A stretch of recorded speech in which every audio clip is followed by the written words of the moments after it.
அவர் அந்த கட்சியில் என்ன நிலப்பாட்டில் இருக்காருன்னு தெரியல. இன்னைக்கு கூட ஒரு 6 சட்டமன்ற தொகுதிக்கு அவரை பொறுப்பாளரை போட்டால் வேணான்றாரு. அந்த கட்சி வேணும்னு சொல்கிறாரா, அந்த கட்சி வேணான்னு சொல்கிறாரான்னு தெரியல. அவர் பாஜகவில் என்ன நிலைமையில இருக்கிறாருன்னே தெரியலன்னு சேகர் பாபு பேசியிருக்கிறாரு சார். ஆனா நான் சேகர் பாபு ஒரு மாதிரி அண்டி பிழைக்கிற ஆண்டி இல்லைங்கண்ணா. இந்த பள்ளி எல்லாம் பாத்தீங்கன்னா இந்த செவுத்துல ஒட்டிக்கிட்டு சுத்திக்கிட்டு இருக்கும் வீட்டுல. அந்த பள்ளி கத்துனா மட்டும்தான் செவுத்துல ஒட்டி இருக்கிறது தெரியும். இன்னைக்கு சேகர் பாபு அவரை பார்க்கணும்னா முதலமைச்சருடைய ஜீப்ல ஓரத்துல பள்ளி மாதிரி ஒட்டிட்டு போவார். ஸ்ரீரங்க கோயில்ல எல்லாம் 4000 ரூபாய் டிக்கெட் வாங்கி சொர்க்கவாசல பாக்குறதுக்கு போவாங்க. அதே சேகர் பாபு எப்படி அடாவடியாக சென்னையினுடைய ரவுடியா எப்படி இருந்தாரோ 20 ஆண்டுகளுக்கு முன்பு கோவில்ல இன்னைக்கும் அறநிலையத்துறை அமைச்சராக அதே ரவுடியா தான் இருக்கிறார். எல்லாம் நவருங்க. யாருன்னா சேகர் பாபுவும் அவருடைய குடும்பமும் போய் பெருமாளை ஃபர்ஸ்ட் பார்க்கணும். ஐயா அவங்க பண்ண பாவத்தை எல்லாம் கோயில கழுவணுமா? கும்பாபிஷேகம் நடக்கும். லோக்கல்ல யாரோ 5 ரூபா 10 ரூபா 20 ரூபா போட்டு கும்பாபிஷேகம் நடத்துவாங்க. சம்பந்தமே இல்லாத காவி வேட்டியை கட்டிக்கிட்டு பள்ளி மாதிரி மேல ஒரு ஜீவன் தொத்திக்கிட்டு இருக்கும். அது யாருன்னு பார்த்தா சேகர் பாபு. அந்த மனிதருக்கெல்லாம் பதில் சொல்லி என் தரத்தை நான் தாழ்த்திக்க விரும்பலீங்கன்னா, செவுத்துல ஒட்டி இருக்கிற பள்ளியும் அறிவாலய செவுத்துல இருக்கிற பள்ளியும் முதலமைச்சருடைய ஜீப்ல சைட்ல ஒட்டிட்டு போற ஜந்துவும் ஒரே பேரு தான். அது சேகர் பாபு. அண்ணா ஒரு விஷயம் நான் சொல்றேன், நல்லா புரிஞ்சுக்கண்ணே. நான் என்ன விஜயும் டிவிகேவும் இன்னும் அடிக்க ஆரம்பிக்கல. நான் அடிக்க ஆரம்பிக்கல. ஏன்னா தமிழ்நாடு அரசியல்ல நான் எப்பொழுதுமே என்னுடைய பேச்சை மாத்தி பேசக்கூடிய ஆள் கிடையாது. விஜய் அவர்கள் அரசியலுக்கு வந்த முதல் நாள் நான் சொன்ன அதே கருத்தை தான் இன்னைக்கு சொல்றேன். அரசியலுக்கு புதியவர்கள் வரணும். எங்களோட ஒருத்தர் கூட்டணி சேரல அப்படிங்கறதுக்காக அப்படியே நான் மாத்தி எல்லாம் பேச மாட்டேன். அவருடைய பாதையில் அவர் போகட்டும். அதே நேரத்தில் இந்த டப்பா இன்ஜின் அப்படின்னு அவர் சொன்னதுக்கான பதிலடி நான் கொடுத்துட்டேன். ஆனா இன்னைக்கு டிவிகேவோ திரு விஜய் அவர்களோ இந்த கட்சியில் இருக்கக்கூடிய அல்லு சில்லுகளை வச்சுக்கிட்டு வம்பிழுத்தாருன்னா என்னுடைய பதிலும் மிக கடுமையா இருக்கும். அதே பிலோ த பெல்ட் நான் போவேன், விஜய் மேலேயே நான் போவேன். அது வேண்டாம். ஒரு நாகரிகமான அரசியல் விஜய் சொன்னனால என்னுடைய பதிலும் இன்னைக்கு நாகரிகமா இருக்கு. இந்த 2ஆம் கட்ட 3ஆம் கட்ட 4 கட்சி மாறி வந்தவங்க அவங்க எல்லாம் வச்சுக்கிட்டு பிலோ த பெல்ட் போகணும்னு நினைச்சாங்கன்னா அதே விஜய் அவர்களுக்கு அதே டிவிகேக்கு அதே பாணியில அதே பிலோ த பெல்ட்ல அதை விட சிறப்பான பதில் சொல்ல தெரியும். வேண்டாம்னு நினைக்கிறேன். அரசியலுக்கெல்லாம் நாகரிகமா இருக்கட்டும், அவருடைய பாதையில் அவர் போகட்டும், மக்கள் முன்பு அவருடைய கருத்துக்களை வைக்கட்டும். அது ஏற்கனவே நான் சொன்னது போல இவிஎம் மிஷின்ல நம்முடைய தமிழகத்தினுடைய வாக்காளர் பெருமக்கள் எல்லா தலைவர்கள் எல்லா கூட்டணி கட்சி தொண்டர்கள் தலைவர்கள் சொல்வதெல்லாம் கேட்டுட்டு ஏப்ரல் மாதத்தில் வரக்கூடிய தேர்தலில் அவங்களுடைய எண்ணத்தில் இருக்கிறத பிரதிபலிக்கட்டும். அது காத்திருப்போம். அதே நேரத்தில் தேசிய ஜனநாயக கூட்டணி வெற்றி பெற வேண்டும் என்பதற்காக கடுமையாக உழைத்துக் கொண்டிருக்கின்றோம். அதனாலதான் நீங்க சொல்லும் பொழுதே சில பேருக்கு நான் பதில் சொல்ல விரும்பலேன். ஏன்னா 2nd லெவல் 3rd லெவல்னு போக ஆரம்பிச்சு நான் பதில் சொல்ல ஆரம்பிச்சா இதுக்கு எண்டே இல்லை. அதனால இது ஒரு வார்னிங்கா கூட அவங்க எடுத்துக்கிட்டோம். ஆனா இன்னைக்கு ரொம்ப ஒரு ஆச்சரியமான விஷயம் என்னன்னாங்கன்னா, நியூஸ் 24/7 தொலைக்காட்சி நிறுவனம் இன்று காலையில் அந்த வீடியோ வெளியிட்டு இருக்கிறாங்க.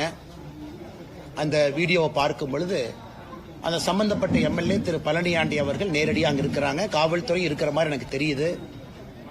25 லட்சத்திற்கும் மேற்பட்ட அந்த உங்களுடைய கேமரா லைவ் எக்யூப்மெண்ட் அந்த எலக்ட்ரானிக் ஐட்டமை சேதப்படுத்தி இருக்கிறாங்க. நேரடியாக அந்த எம்எல்ஏவே தாக்குறாரு. இதைவிட ஒரு கிளியர் கட் ப்ரூஃப் என்ன வேணும்? ஆனால் கரூர் மாநகர காவல்துறை கண்காணிப்பாளர் அவர்கள் கொடுத்திருக்கக்கூடிய பத்திரிகை அறிக்கை முற்றிலும் பொய் என்பது இதிலிருந்தே தெரியுது. அதனால முதலமைச்சர் அவர்கள் தன்னுடைய கட்சியை சார்ந்த ஒரு எம்எல்ஏ ஒரு சட்டமன்ற உறுப்பினர் அவர் தப்பாக நடத்தக்கூடிய சட்டத்திற்கு புறம்பாக நடத்தக்கூடிய கல்குவாரி அதை படம் பிடிக்க செல்லக்கூடிய ஒரு நிருபர் கதிரவன் என்கின்ற நிருபர் அவரை தாக்கியும் இத்தனை காலமா அது மௌனம்.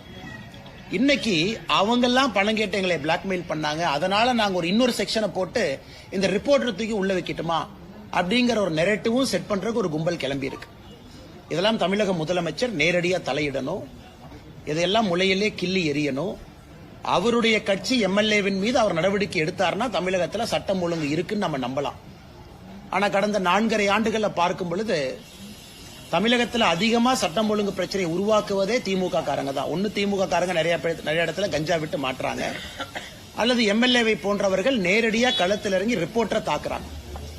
இதை விட தமிழகத்தில் சட்டம் ஒழுங்கு அதல பாதாளத்தில் இருக்கு அப்படின்னு படம் பிடித்து காட்டுவதற்கு என்ன வீடியோ வேண்டும் முதலமைச்சர் அவர்களே? உடனடியா எஃப்ஐஆர் போடுங்க, கைது பண்ணுங்க, தூக்கி உள்ள வைங்க. எம்எல்ஏவா இருந்தாலும் பரவாயில்ல. எதுவுமே செய்யாம ஒப்புக்கு சப்பானியாக ஒரு காவல்துறையை, கரூர் காவல்துறையை வைத்துக் கொண்டு ஏதோ இந்த குற்றவாளி யார் அப்படின்னா இந்த நிருபர் குற்றவாளி அப்படிங்கிற மாதிரி ஒரு பிம்பத்தை கட்டமைக்கிறீங்க. அதையும் வன்மையாக கண்டிக்கத்தக்க ஒரு நிகழ்வு. முடிச்சுட்டு உங்கள்கிட்ட வர்றேங்கண்ணே, கேளுங்க. தமிழகத்துல என்டிஏவுக்கு எடப்பாடி பழனிசாமி தான் தலைமைன்னு நைனா நாயந்தர் உட்பட எல்லாரும் சொல்றாங்க. ஆனா அவர் பாஜக தலைமை அப்படின்ற மாதிரி ஒரு நேத்து நான் பதில் சொல்லியிருந்தேங்கன்னா, அது எங்களுடைய கட்சி, எங்களுடைய கூட்டணி, எங்களுடைய தலைவர்கள் அவங்க மக்கள் முன்னால எப்படி அப்படின்னு சொல்லிட்டாங்க. திரு விஜய் அவர்கள் கைத்தட்டு பெறுவதற்காக அவங்க கட்சிக்குள்ள அவர் என்ன வேணாலும் நரேட்டிவ் செட் பண்ணிக்கிட்டு அது அவருக்கு விட்டது.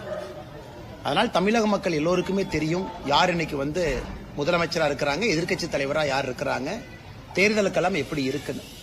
ஆனால் இன்னைக்கு விஜய் அவர்களை பொறுத்தவரை நான் ஏற்கனவே நேத்து காலையில கோயம்புத்தூர்ல சொன்னது போல அந்த அரங்கத்துக்குள் இருக்கக்கூடிய தன்னுடைய தொண்டர்களுடைய விசிலுக்காக, கைத்தட்டலுக்காக பேசிய பேச்சாக மட்டும்தான் இருந்தோ தவிர ஒரு டெப்தா, ஒரு சிந்திக்க வைக்கக்கூடிய ஒரு வாக்காளன எதற்கு நான் உங்களுக்கு ஓட்டு போடணும், எதற்கு மாற்றம் வேண்டும் அப்படிங்கிற பேச்சா இல்லை. அதனால அதை கடந்து போய் விடலாங்கண்ணா. திருப்பரங்குன்றத்துல அந்த நீதிமன்றம் உத்தரவிட்டு அந்த தீபம் ஏற்ற விடல. ஆனா நீதிமன்றத்துல போய் அந்த மன்னிப்பு கடிதம் கொடுத்திருக்காங்க, நிபந்தனையற்ற மன்னிப்பு கடிதம் மாவட்ட ஆட்சியர் கொடுத்திருக்காங்க. தமிழக அரசு கொடுத்த மாதிரி தான் நம்ம பார்த்துக்கலாம். 100% தமிழக அரசு முதலமைச்சரே கொடுத்ததா தான் எடுத்துக்கணும். ஒரு மாவட்ட ஆட்சியர் என்பது முதலமைச்சரை ரெப்ரசென்ட் பண்ணக்கூடிய ஒரு ஸ்டேட் இன்ஸ்ட்ருமெண்ட். அவர் அந்த மாவட்டத்தில் ஸ்டேட் யாரு, அரசு யாருன்னு கேட்டீங்கன்னா மாவட்டத்தினுடைய ஆட்சியர், காவல் கண்காணிப்பாளர், போலீஸ் கமிஷனர். இன்னைக்கு அவங்க போய் கோர்ட் முன்பு நின்று மன்னிப்பு கேட்கறாங்கன்னா இது எந்த அளவுக்கு சீரியஸா போயிருக்கு, எந்த அளவுக்கு முதலமைச்சர் வாக்கு அரசியலுக்காக, மைனாரிட்டியை தாஜா செய்ய வாக்கு அரசியலுக்காக இதை எக்ஸ்கலேட் பண்ணி இந்த நிலைமை கொண்டு நிறுத்திட்டார். இன்னைக்கு யாரு பலிகாடாவாக மாறி இருக்கின்றார்கள் என்றால் அந்த மாவட்டத்தினுடைய ஆட்சியரும் காவல்துறை கமிஷனரும் இன்னைக்கு பலியாடு மாதிரி நிக்கிறாங்க. அதனாலதான் நேத்து நாங்க பத்திரிகையாளர் சந்திப்புல கேட்டது, இன்னும் நீதியரசர்கள் ஒரு படி மேல போய் அந்த ஆட்சியருக்கு யார் போன் பண்ணாங்க, ஆட்சியருக்கு இந்த மாதிரி செய்ய சொன்னது யார். ஏன்னா ஏற்கனவே அந்த டிவிஷன் பெஞ்ச் அதுல நமக்கு ஊர்ஜிதம் ஆயிருச்சு. அந்த 144 CRPC என்ன போட்டாங்களோ அதே ஃப்ராட் என்பது நமக்கு தெரிஞ்சிருச்சு. டிவிஷன் பெஞ்சிலேயே சொன்னாங்க இதே ஒரு ஃப்ராட் அப்படி. ஆனா இன்னைக்கு தப்பான ஒரு 144 தடை உத்தரவு போட்டு அதுல யாரோ மேலிருந்து கொடுத்த அழுத்தத்திற்கு பணிந்து ஒரு காவல்துறையும் மாவட்ட ஆட்சியரும் தான் செய்ய வேண்டிய கடமையிலிருந்து தவறி இன்னைக்கு தமிழ்நாடு ஸ்டேட்டே மக்கள் மன்றத்தில் அவமானப்பட்டு நீதியரசர்கள் முன்பு நீதிமன்றத்தில் வெட்கி தலைகுனியும் அளவுக்கு இன்னைக்கு நிலைமையை கொண்டு விட்டிருக்கிறாங்க. இதிலிருந்தே புரிந்து கொள்ள வேண்டும், கலவரத்தை ஏற்படுத்துவதற்கு முயற்சி செஞ்சது யார். பழிய இன்னைக்கு நம்முடைய கட்சியின் மீது, நம்முடைய தோழர்கள் மீது, சகோதரர்கள் மீது போடுறாங்க. இன்னைக்கு வெட்ட வெளிச்சமாக நீதிமன்றத்தில் தமிழக மக்களுக்கு எல்லாம் தெரிஞ்சிருச்சு இந்த திருப்பரங்குன்றம் பிரச்சனையை உருவாக்கியதே திராவிட முன்னேற்ற கழகம் தலைமையிலான அரசு. காரணம் எதற்காக? வாக்கு அரசியலுக்காக, ஓட்டு அரசியலுக்காக. பிரவீன் சக்கரவர்த்தி என்ன சொல்றாருன்னா, தாவேகா 2வது இடத்துக்கு வந்துருவாங்க, அதிமுக 3வது இடத்துக்கு போயிருவாங்க. தாவேகாவுடைய வாக்கு சதவீதம் அதிகமா இருக்கு, நாங்க கூட்டணி வச்சதுனால கூட எங்களுடைய வாக்கு சதவீதமே குறைஞ்சிருச்சு அப்படின்லாம் கூட அவர் பேசியிருக்காரு. ஆனா அதுல ஒரு 2 கருத்துல ஒரு கருத்து, தமிழகத்தை பொறுத்த வரைக்கும் பல ஆண்டு காலமாக இது ஒரு காங்கிரஸ் ஸ்டேட்டாக இருந்துச்சு. காங்கிரஸ் மாநிலமாக, காங்கிரஸை விரும்பக்கூடிய ஒரு மாநிலமாக தமிழ்நாடு பல ஆண்டு காலம் இருந்திருக்கு. இந்தியாவில் மற்ற பகுதியில் காங்கிரஸ் வருவதற்கு முன்பே தமிழகத்தில் காங்கிரஸ் மிகப்பெரிய தலைவர். இன்னைக்கும் காங்கிரஸ் ஒரு கட்சி இருக்குன்னா ஒரு ஐடென்டி தலைவர்கள் பாத்தீங்கன்னா ராஜாஜி ஐயா ஆரம்பித்து காமராஜர் ஐயா வரைக்கும் நிறைய சொல்லிக்கிட்டே போலாம். இடையில முக்கியமான தலைவர்கள் எல்லோருமே முதலமைச்சர் நாற்காலியில் அமர்ந்திருந்தாங்க.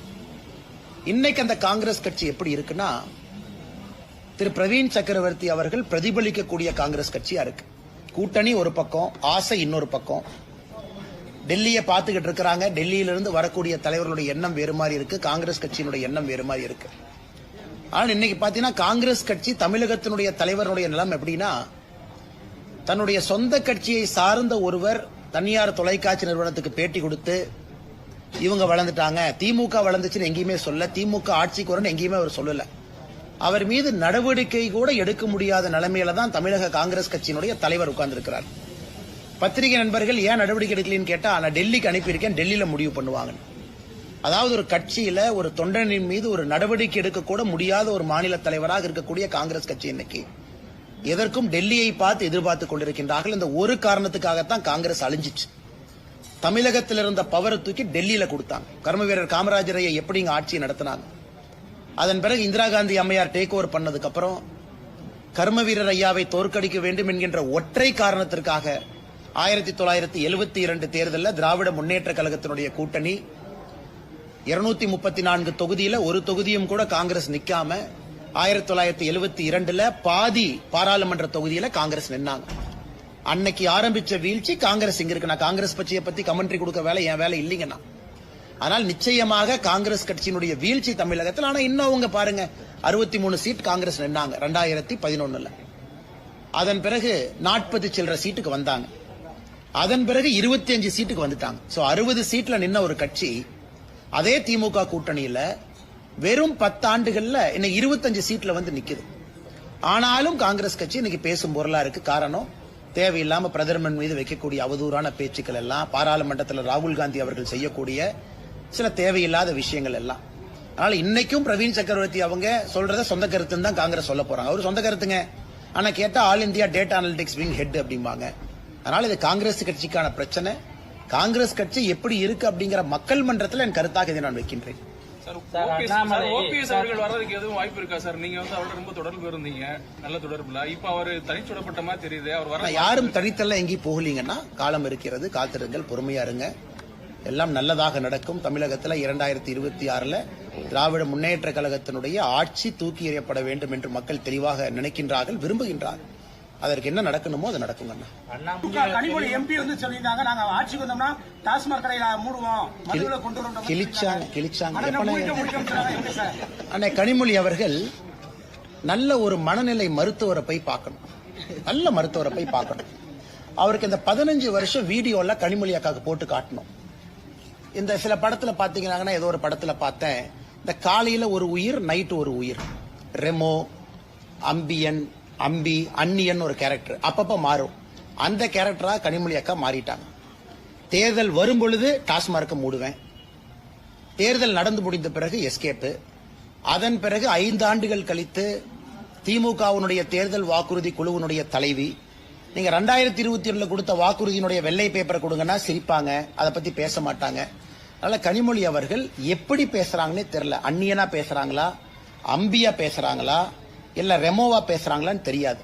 மாறி மாறி பேசக்கூடிய அரசியல்வாதியாக அருமை அக்கா கனிமொழி அவர்கள் என்று மாறி இருக்கின்றார். மதுரை மாநகரம் தூய்மையற்ற மாநகரமா இருக்கு. ஆனா மதுரை நாடாளுமன்ற உறுப்பினர் வந்து தொடர்ந்து மத்திய அரசுக்கு எதிராக அந்த கருத்துக்களை சொல்லிட்டு வராரு. தமிழகம் வந்து கடைசி பொசிஷனுங்கன்னா இன்னைக்கு இந்தியாவில் 10 லட்சம் பேர் இருக்கக்கூடிய நகரத்துல இந்தியாவுடைய கடைசி இடத்துல மதுரை இருக்கு. ஆனா இதெல்லாம் தமிழ் சங்கம் பார்த்த ஒரு ஊர். தமிழகத்துல இந்தியாவில் எப்படி வாரணாசிக்கு இன்னைக்கு நம்ம சொல்றோம் காலத்தால் அழிக்க முடியாத ஊருன்னு சொல்ற மாதிரி தமிழகத்தில் ஒரு நகரத்தை சொல்லணும்னா அது மதுரை தான். காலத்தை கடந்து நிற்கக்கூடிய ஒரு ஊர். இன்னைக்கு வாரணாசி எப்படி இருக்குன்னு பாருங்க. மதுரை அளவுக்கு பழமையான வாரணாசி எங்க கொண்டு போய் வச்சிருக்காங்க. இன்னைக்கு மதுரையை எங்க கொண்டே அவங்க விட்டுருக்காங்க அரசியல்வாதிகள். குப்பை நகரமாக இப்படிப்பட்ட சரித்திர புகழ் பெற்ற மதுரையை மாத்திட்டு இன்னைக்கு சு வெங்கடேசன் பட்ஜெட் வந்துச்சுன்னா பட்ஜெட்டை பத்தி பேசுறாரு. அப்புறம் ஏதோ புக் விழாக்கு போறாரு, சினிமா பாட்டு ரிலீஸ் விழாக்கு போறாரு. அப்புறம் திமுகவை பத்தி மட்டும் பேச மாட்டார், எல்லாத்த பத்தியும் பேசுவார். ஏன்னா அவரு மதுரையில அவருக்கு இருக்கிற ஓட்டு 10,000 கீழே தான். திமுக காரங்களோட சேர்ந்தா தான் மதுரையில அவர் ஜெயிக்க முடியும். அதனால திமுக காரங்களை பத்தி மட்டும் பேசவே மாட்டார், மிச்சதெல்லாம் அவர் பேசுவார். அதனால இன்னைக்கு மதுரை மாநகரத்தினுடைய எம்பி நிலைமையை நினைச்சா ரொம்ப பரிதாபமா இருக்குங்கன்னா, பாராளுமன்றத்தில் மோடி அவர்களை குற்றம் சொல்வது, குறை சொல்வது, பல பொய்களை சொல்லி மாட்டியிருக்கிறார். இதற்கு முன்பு விமான நிலையத்தை பத்தி ஒன்று சொன்னாரு, அதற்கு நம்முடைய விமானத்துறையினுடைய அமைச்சரை நேரடியா பதில் சொல்லி இருந்தாங்க. எப்பாவது பாராளுமன்றத்தில் இந்த குப்பை பிரச்சனை இருக்கு அப்படின்னு பேசியிருக்காங்கன்னு, குப்பை பிரச்சனைக்கு முழு காரணம் திராவிட முன்னேற்ற கழகம் அப்படின்னு பேசியிருக்காங்கன்னு, முதலமைச்சரை சந்திச்சு மதுரையில் இருக்கக்கூடிய குப்பை பிரச்சனைக்கு தீர்வு கேட்டிருக்காங்கன்னு, இங்க இருக்கக்கூடிய மேயரோடு உட்கார்ந்து குப்பை பிரச்சனை தீர்ப்பதை பத்தி பேசியிருக்காரா?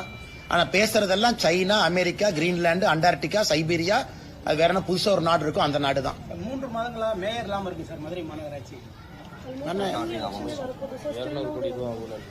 ஆனா கரெக்ட், இந்த மதுரை மாநகராட்சி தான் அந்த ஃபேமஸா அந்த ஊழல் வழக்கில் எல்லாம் மாத்தி கம்ப்ளைண்ட் கொடுத்து கடைசியில் அறிவாலயத்தில் மேயரை வீட்டுக்கு போய் சொல்லி இன்னைக்கு மேயரே இல்லாத ஒரு நகரமாக மதுரை மாறி இருக்கிறது. அது இங்க இருக்கக்கூடிய 2 அமைச்சர்களுக்கு கொண்டாட்டம். ஏன்னா மேயர் பாத்தீங்கன்னா இந்த அமைச்சர் கார் பக்கத்தில் போறதா, இந்த அமைச்சர் கார் பக்கத்தில் போறதா அந்த அம்மாவுக்கு பெரிய பிரச்சனையா ரொம்ப காலமா இருந்துச்சு. இன்னைக்கு மேயர் பதவியே இல்லாதனால தனிக்காட்டு ராஜாவாக 2 அமைச்சர்களும் சுத்திட்டு இருக்கிறாங்க. அவங்க ஈகோலயே மதுரை அழிஞ்சிருச்சு. இன்னைக்கு தமிழ்நாட்டில் ஒரு ஊர் திராவிட முன்னேற்ற கழகத்தினுடைய 2 அமைச்சர்கள் இருக்கக்கூடிய ஒரு ஊர், அவர்கள் இருவருடைய ஈகோல அழிஞ்சிருக்குன்னா அது மதுரை. இருவருடைய தனிப்பட்ட ஈகோல மதுரை மாநகராட்சியும் மதுரை நகரத்தையும் குப்பை நகரமாக மாத்தி எங்கேயோ கொண்டு நிறுத்தி வச்சிருக்காங்க. சார் கடைசியா ஒண்ணு, இப்ப நீங்க தெளிவான விளக்கம் கொடுத்துட்டீங்க சார். ஏன் அந்த தேர்தல் பொறுப்பாளர்ல இருந்து விலகின அப்பாவுடைய உடல் அண்ணா நீங்க கேட்டதுக்காக மறுபடியும் சொல்றேங்கன்னா, அண்ணா நல்லா புரிஞ்சுக்கணும். அண்ணா இந்த தேர்தல் பொறுப்பாளர் என்பது கட்சியினுடைய அமைப்பு வேலை, கட்சியினுடைய அமைப்பு வேலை. இந்த பூத்து சக்தி கேந்திரம் நம்முடைய தொண்டர்களை சந்திப்பது அமைப்பு வேலை. அதுக்கு நம்ம கிட்ட நிறைய தலைவர்கள் இருக்கிறாங்க, நிறைய திறமையான தலைவர்கள் இருக்கிறாங்க, அவங்க நிறைய செய்வாங்க. இந்த அமைப்பு வேலையை பொறுத்தவரை பாரதிய ஜனதா கட்சியை பொறுத்தவரை ஒரு ஆத்மார்த்தமான வேலை. ஒரு தொகுதினா நீங்க அங்கேயே போய் தங்கி இருக்கணும், 2-3 நாட்கள் அட்டஸ்டா இருக்கணும், வீடு வீடாக போகணும், தொண்டர்கள் எல்லாத்தையும் நம்ம தயார் நிலைப்படுத்தணும், அதன் பிறகு ஆர்கனைசேஷனை சரி பண்ணணும், பூத் அளவெல்லாம் ரெடி பண்ணணும், பூத் கமிட்டியை செக் பண்ணணும். இது முழுவதுமாக ஒரு அமைப்பு வேலை. இன்னைக்கு அமைப்பு வேலை செய்யணும்னா முழுமையாக நேரம் கொடுத்து நீங்க பண்ணணும். அங்க இருக்கணும், நீங்க கட்சி உங்களை எதிர்பார்க்கும், சொல்ற டேட்டுக்கு நீங்க அங்க போகணும். ஏன்னா மாநில தலைவராக இருக்கும் பொழுது நாங்கள் அதை செஞ்சிருக்கோம், எல்லா தலைவர்களும் அதை செஞ்சிருக்கிறாங்க. இன்னைக்கு நான் அந்த நேரம் கொடுக்க முடியாத சூழ்நிலையில நான் இருக்கேன். இந்த நேரத்துக்கு 7ஆம் தேதி போங்க, என்னால 7ஆம் தேதி போக முடியுமான்னு தெரியலீங்கன்னா, அதான் நேத்து அதுக்கான காரணம் நான் சொன்னேன். மற்றபடி அரசியல் வேலையும் இன்னைக்கு நம்முடைய இளைஞரணி தம்பியினுடைய திருமணம் இருந்துச்சு. இப்பதான் திருப்பரங்குன்றத்துல திருமணத்தை முடிச்சுட்டு இங்க வர்றேன். அண்ணன் திருமாறன் அண்ணன் அவர்கள் எனக்கு ஒரு சகோதரரை போல. நான் 2-3 நாள் தாமதமா வந்தாலும் கூட என்னை அதே இன்முகத்தோடு வரவேற்கக்கூடிய அன்னைக்கு அண்ணன் வீட்டுல நான் இருக்கேன். அதனால இந்த பணி எனக்கு எப்ப நேரம் இருக்கோ ஓடி வந்துடுறேன். உதாரணத்துக்கு 3 நாள் தாமதமா வர்றேன். அதனால அமைப்பு வேலையை கட்சி பார்த்துக்கும், தலைவர்கள் இருக்கிறாங்க, தொண்டர்கள் இருக்கிறாங்க, அது ஒரு பக்கம். மற்றபடி அரசியலை பொறுத்தவரை நம்ம பேசணும். பிரஸ் மீட்ல கேள்வி கேட்கறீங்க, நம்ம என்ன பதில் இல்லைன்னு சொன்னாங்கன்னா அரசியல் கேள்வி கேட்கறீங்க, அதுக்கான பதிலையும் நான் சொல்லியிருக்கேன். அதிலிருந்து பின்வாங்க போவது கிடையாது. அதற்கு கட்சிக்கு நம்ம நேரம் கொடுக்கிறோம். ஏன் நம்முடைய அகில இந்திய தலைவர் திரு நிதின் நபீன் அவர்கள் பொறுப்பேற்பதற்கு முன்னாடி நாள் நாமினேஷன் ஃபார்ம் கொடுக்கணும். அன்னைக்கு நான் அகில இந்தியா தலைவர்கள்ட்டயே நான் பர்மிஷன் கேட்டேன், ஐயா இன்னைக்கு என்னால வர முடியாது, கொஞ்சம் குடும்பத்தினுடைய சூழ்நிலை, நான் நாளைக்கு வந்துடுறேங்க ஐயான். அடுத்த நாள் டெல்லிக்கு போய் அந்த நிகழ்ச்சியில பங்கேற்றேன். இது எல்லோருமே புரிந்து கொள்வார்கள். ஒரு கட்சியை பொறுத்தவரை எல்லாத்துக்குமே தெரியும் யாரை எங்க பயன்படுத்தணும், யாரை எங்க கூப்பிடணும். இது நேத்திலிருந்து பயங்கரமா நானும் பாக்குறேன், டிவியில் அப்படி டிபேட், அப்படி மீடியா அப்படி. சோ இந்த அன்னைக்கு அமைப்பு வேலைகளை அடுத்த 30 நாளும் நேரம் கொடுக்கணும். அவங்களுக்கு 5 தொகுதி கொடுத்திருக்காங்க, 6 தொகுதி கொடுத்திருக்காங்க, 3 தொகுதி கொடுத்திருக்காங்கன்னா அவங்க நேரம் கொடுத்து அங்க இருப்பாங்க. அந்த தொகுதியை வெற்றி தொகுதியா மாத்துவாங்க. அதே தொகுதிக்கு நாளைக்கு பிரச்சாரத்துக்கு போகணும், நான் அவைலபிளா இருக்கேன். மார்ச்ல சூழ்நிலை மாறி இருக்கும், வாங்கன்னு கேட்கறாங்க, நான் திரும்ப அங்க போறேன். ஆனா இன்னைக்கு எனக்கு அந்த சரியான நேரத்திற்கு நாம் செல்லவில்லை என்றால் அது கட்சி அவமானப்படுத்துற மாதிரி இருக்கும். அதனால எப்பவோ நான் கட்சிக்கு சொல்லிட்டேன். நேற்று பத்திரிகையாளர் சந்திப்புல நீங்க அண்ணே கோயம்புத்தூர்ல நிப்பீங்களா, அண்ணே இங்க நிப்பீங்களான்னு கேட்டதுக்காக நான் பதில் சொன்னேன். நானாக சொல்லல, கேட்டீங்க, நான் பதில் சொன்னேன். எப்பவுமே என்னை பொறுத்தவரை நான் ஒளிச்சு மறைக்கிற ஆள் இல்ல, நேரடியா பதில் பேசிட்டு போறாள். ஏன்னா எப்பொழுதுமே நேரடியா பேசிட்டோம்னா மனசுல எப்பவுமே பாரம் இருக்காது. அதே நேரத்தில் நண்பர்கள் நன்றாக புரிந்து கொள்ள வேண்டும், பாரதிய ஜனதா கட்சி தேசிய ஜனநாயக கூட்டணியை பொறுத்தவரை 2026 திராவிட முன்னேற்ற கழகம் யூபிஏ, இன்னைக்கு அவங்க மாத்தி பேர் வச்சுக்கிறாங்க, இந்தி அலையன்ஸ் வச்சுக்கிறாங்க, யூபிஎன் வச்சுக்கிறாங்க. அது என்ன பேராக இருந்தாலும் கூட அவர்கள் 2026 ஆட்சி கட்டலிலிருந்து இறக்கப்பட வேண்டும் என்பதிலே தெளிவாக இருக்கின்றோம். அண்ணாமலை சார் மீண்டும் கோவில் போட்டிடுவாங்க. அண்ணே நம்ம கட்சியை பொறுத்த வரைக்கும் இந்த கட்சியினுடைய ஒரு நல்ல விஷயம் என்னன்னா, எல்லாத்துக்குமே அந்த கட்சி ஒரு பணி கொடுக்கும், இதை செய்யுங்கன்னு சொல்லணும். ஈவன் சிட்டிங் எம்எல்ஏவாக இருந்தாலும் கூட கட்சி ரீநாமினேட் பண்ணாதான் அவங்க அந்த தொகுதியினுடைய சட்டமன்ற வேட்பாளராக திரும்ப வருவாங்க. ஆனால் இந்த கட்சியை பொறுத்தவரை ஒரு அற்புதமான விஷயம் என்னன்னா, கட்சி சொல்லும் யாரு எங்க நிக்கணும், எதற்காக நிக்கணும். 2024 கோயம்புத்தூர்ல நிக்கணும், கோயம்புத்தூர் நின்னாச்சு. 2026 எங்க நிக்கணும்னு சொல்லும் பொழுது அங்க நிக்கிறோம். அதே நேரத்தில் எல்லா பகுதியிலையும் வேலை செய்யறோம். அரசியல் வேலைகள் எல்லா பகுதிக்கு போறோம், எல்லா இடத்துலயும் பேசுறோம். இன்னைக்கு மதுரையில் இருக்கிறோம், நேத்து கோயம்புத்தூர், அடுத்த 2-3 நாள் நாளைக்கு மத்தியானத்துல இருந்து கோயம்புத்தூர்ல இருப்பாங்க, நான் 2 நாளைக்கு. அதனால எங்கெங்கெல்லாம் நேரம் கொடுக்க முடியுதோ கோயம்புத்தூர்ல இருந்து வெளியே நேரம் கொடுத்துட்டு திரும்ப நான் போய்க்கிறேங்கன்னா, அமைப்பு வேலையை பொறுத்தவரை சொல்லுகின்ற நேரத்திற்கு என்னால் வர முடியாது என்பதை நான் தெளிவுபடுத்தியிருக்கேன். கட்சிக்கும் ரொம்ப நாளைக்கு முன்னாடி சொல்லிட்டேன், அகில இந்திய தலைவர்களுக்கும் ரொம்ப நாள் முன்னாடி நான் சொல்லிட்டேன். அதற்குத்தான் நான் நிதின் நபீன் அவர்களுடைய பதவியேற்பு விழாவையும் கூட உங்களுக்கு ஒரு உதாரணமா நான் கொடுத்தேன். இந்த குழப்பம் யாருக்கு இருக்கக்கூடாதுங்கிறக்காக ஒரு உதாரணமா கொடுத்தேன். நன்றி அண்ணா. அண்ணா எஸ்.வி. சேகர் அண்ணா டிராமால தான் நடிச்சிட்டு இருந்தாரு. அவர் டிராமாவில் நடிச்சிட்டு இருந்தாரு. முதலமைச்சருக்கு ஜிங்ஜா போட்டுட்டு இருந்தாரு. டிராமா கூப்பிட்டு ஐயா ஸ்டாலினை கூட வச்சு ஜிங்ஜா அடிப்பாரு. அவர் டிராமாக்காரர். இன்னைக்கு தமிழ்நாட்டுடைய பிரச்சனை என்னன்னாங்கன்னா, டிராமால நடிக்கிறவங்க அரசியலை பத்தி பேசுறாங்க. டிராமால நடிக்கிறவங்க டிராமா நடிங்க. உங்களுக்கு டிக்கெட் விற்கணும், முதலமைச்சர் காலில் உழுவணும், ஏதாச்சும் கலைமாமணி விருது கிடைக்கணும், அதுக்காக சில பேர் தமிழ்நாட்டில் சுத்திட்டு இருக்கிறாங்க. ஏன் அவங்களுக்கு அரசியலுக்குள்ள? அதாவது நான் வந்து 2014 மோடிக்காக பிஜேபிக்கு வந்தேன், அப்புறம் அண்ணாமலை எதிர்த்து இன்னைக்கு திமுகவுக்கு போயிட்டேன், இந்த மாதிரி சொல்றவங்க கருத்துக்களை எப்படி நான் பதில் சொல்ல முடியுங்கன்னா? அண்ணாமலை இருக்கிறானோ இல்லையோ, நான் பிஜேபியில இருப்பேன், இது தொண்டர்களுக்கான இயக்கம்னா நான் பதில் சொல்றேன். நீ திமுகவுக்கு போகணும், அல்லது நீ ஏற்கனவே சொன்ன மாதிரி ஒரு தம்பி பிஜேபியில இருந்து அதிமுகவுக்கு போகணும், அதிமுக தம்பி டிவிகேக்கு போகணும். நீ போறனா போய்க்கப்பா, பழியை என் மேல போடுற. உனக்கு ஒரு கட்சியின் மீது நம்பிக்கை இருக்குன்னா அந்த கட்சியில் இருக்கணும். தலைவர்கள் வருவார்கள் போவார்கள். இன்னைக்கு நீங்க சொன்ன அந்த காமெடி நடிகர் வந்து அப்படித்தான் ஆயிட்டார். ஆனா நீங்க மீடியா நண்பர்கள் என்ன பண்றீங்க? உங்களுக்கு ஒரு டிஆர்பி வேணும். மக்களுக்கு காலையில இருந்து டிவியை பாக்குறாங்க.